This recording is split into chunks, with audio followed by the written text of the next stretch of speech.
Hi guys, your Inday Bahis here, and for today's mini vlog, may pag-giveaway tayo for senior citizen, 4-piece member, at isa pa sa dinagdag natin is yung mga disabled person. So ito nga mga nakatimbang nakikita nyo yung ipapamigay namin para sa mga senior. Sa timbang ito mga Inday may kasama tong tuwalya, apple, monay, at bihon. At dito naman sinisimulan na namin i-hanger yung mga duster na ibibigay namin para sa mga senior. Medyo marami-rami nga rin to mga Inday, siguro mga nasa 1 million din. Char! Pinasobrahan na nga namin to sa bilang ng mga pupunta para meron silang pagpipilian. At eto na nga, dumadating na ang ating mga senior citizen from Dibewan at Sabang. Tingnan nyo mga Inday, sobrang kukulit nila. Mga senior citizen na yan ha, pero tignan nyo, daig pa nilang teenager kung sumayaw. Iba lang talaga ang tatak ng Dibewan at Sabang pagdating sa sayawan. At habang naghihintay nga kami dun sa iba pang mga kasama, nagbigay muna kami ng pamerienda para sa kanila. Para naman full energy sila mamaya dahil may mga pag-games kami dito.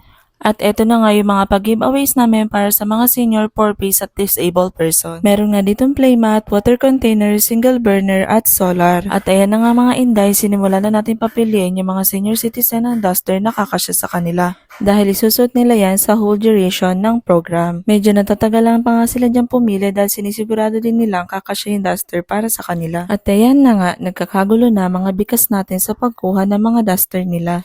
At sinimulan nga natin ang ating programa sa pagdarasal para throughout the journey kasama natin si God. Pagpalain mo po sila, Panginoon. Ang lalo higit, Panginoon, ay pagpalain mo si Ma'am Indies dahil kung hindi siya ay wala kami dito at hindi kami magkakatibod-tibod.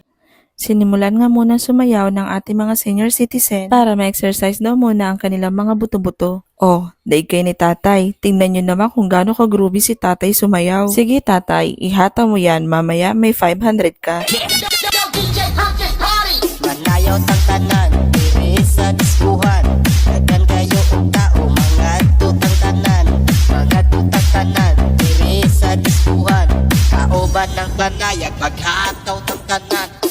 Diat giday. Sige lang. I-exercise naman natin ang mga panga nila nanay. Kanya-kanyang diskarte na nga ang mga nanay natin sa paggalaw ng mga mukha nila para mahulog lang si mahal na tinapay sa kanilang mga bibig at nang matikman na nga ng makaunang makakakain ng tinapay ang matamis na 500. Naku nanay, muntikan na kaso dumulas. Pero ngiting panalo yarn. At eto ulit ang isang laro. Ililipat ng player yung tubig sa kabilang bote. Ang mananalo, another 500. Another game, senior versus 4-piece naman. Ang larong ito ay grupo. Ililipat ng player ang straw sa bote habang nakaipit ito sa pagitan ng kanilang ilong at bibig. Bawal itong hawakan kaya medyo challenging. Pero go pa rin, ang mananalo, another 500. Raffle time muna. Bumunot nga kami ng 4 na persona para sa maswerteng mananalo ng solar. Ang dalawa ay manggagaling sa 4-piece at ang dalawa naman ay manggagaling sa senior. At tingnan nyo naman si Nanay Mir na mga Inday. Akala mo naman 1 milyon yung napanalunan sa sobrang saya. May paggiling-giling pa yan.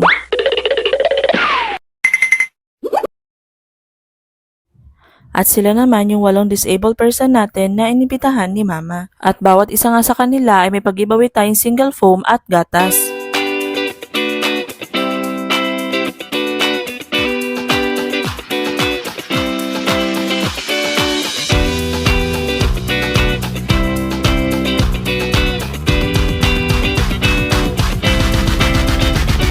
At pumili nga kami sa raffle ng 3 maswerte mabibigyan ng 500 at yung hindi naman nabunot, binigyan na lang namin sila ng tag 200. Special mention nga pala kay Ma'am Maridel Monteclaro at Marivic Bayawa dahil nagbigay din sila ng tag 500 nila para sa mga disabled person natin. At dito naman tayo sa linya ng mga 4-piece. Meron po tayong pag-giveaway sa kanila na water container at isang balot na monay. And each of them po kasama po sila sa raffle draw. Paswertihan na nga lang po kung sino yung mabubunot. Pero make sure naman po namin na lahat po sila mabibigyan ng giveaway para lahat ng bababa sa bulwagang ito ay may baong ngiti. Another set of raffle naman mga Inday. Bumunot nga po kami ulit ng 4 na masiswerteng mananalo ng single burner. 2 persona ang magagaling sa grupo ng 4-piece at ang 2 persona naman ay magagaling sa grupo ng senior. At ituloy natin ang paraffle dyan. Bumunot nga ulit sila Mama ng 4 na masiswerteng mananalo ng malalaking playmat. Dalawa ulit ang magagaling sa grupo ng 4Ps at ang dalawa naman ulit ay magagaling sa grupo ng senior. At kung nakikita nyo nga yung papel na nandyan sa sahig, yan yung mga nabunot na natin kanina mga pangalan. Sayang nga at hindi nakarating yung iba. Once kasi na mabunot yung pangalan nila at wala sila, bubunot kami ulit sa mahiwagang baseyo ng stick o kailangan kasi present sila sa mismong araw na yan. Tignan mo naman si nanay, akala mo house and lot yung napanalunan nung mabunot sa raffle. Nakakatuwa lang silang panoodin dahil ang genuine nung saya nila. At para nga sa huling draw ng playmat, si Nanay Gemma nga ang nabunot. Hala, sige Nanay Gemma, igiling-giling mo pa yan. Sayang-sayang nga yung modrabeli ko dyan habang pinapanood sila. At time na para ipamigay ang mahiwagang timba natin para sa mga senior citizen. Alam niyo mga inday, kung nagtataka kayo bakit may paganitong ganap kami, dahil birthday po ng mama at papa ko noong April. Ngayong Mayo lang namin siya ginanap kasi inantay pa namin makauwi yung bunso naming kapatid. Ngayong May din kasi yung birthday niya. So parang triple celebration yung ganap. So anong connect mga inday ng birthday nila sa mga pag-ibawi namin sa kanila? Si mama kasi simula't simula noon, kapag nagbe-birthday siya, instead na ihanda namin, mas gusto niya na lang itulong sa mga nangangailangan at malalapit sa kanya. At alam niyo kung anong kapalit nun mga inday, yung ngiti at saya ng mga tao. Yun na yung priceless gift ni mama para sa sarili niya. Oh, hindi ba tayo tapos mga inday? At dito nga ay nagtanong si mama kung sino nga ang pinakamatanda sa bulwagang ito. At dito nga ay nagtaas ang dalawa nating tatay. At nung tinanong nga si tatay kung ano na ang kanyang edad, ang sabi nga ni tatay ay 90.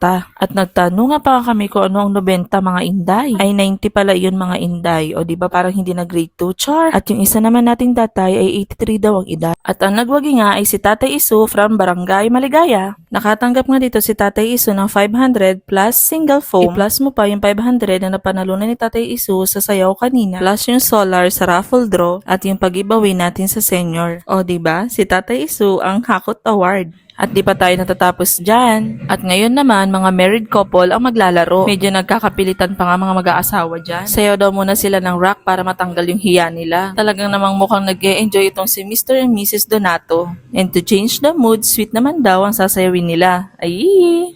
Ready na ang couple natin na si Mr. and Mrs. Cabaldo. Mr. and Mrs. Donato, lalanggamin itong mag-asawa na sa sobrang sweet. Mr. and Mrs. Sagaran, Mr. and Mrs. Asuncion, at Mr. and Mrs. Miguel. Plus 500 daw sa magkikis. Ayan nga, nagkakabatakan na ng ulo ng asawa, mahalikan lang. Naku, nakakatatlo ka na, ti Josephine ha. At hindi na nga nagpahuli sila tatay at nanay, nagkiss na din sila. Group of circle naman ng mga ladies senior natin. At ititest natin ang balakang at tuhod ng senior natin gamit ang sayaw kung kakasapa ba ito sa dance floor. At syempre, 500 sa mananalo para naman ganahan silang sumayaw mga inday.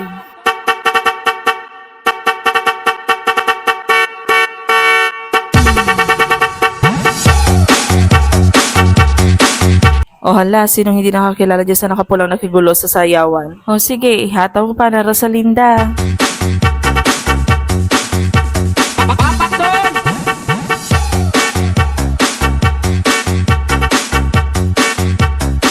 At dahil matibay pang kasukasuhan niyo sa sayawan, may tag 500 kayo dyan.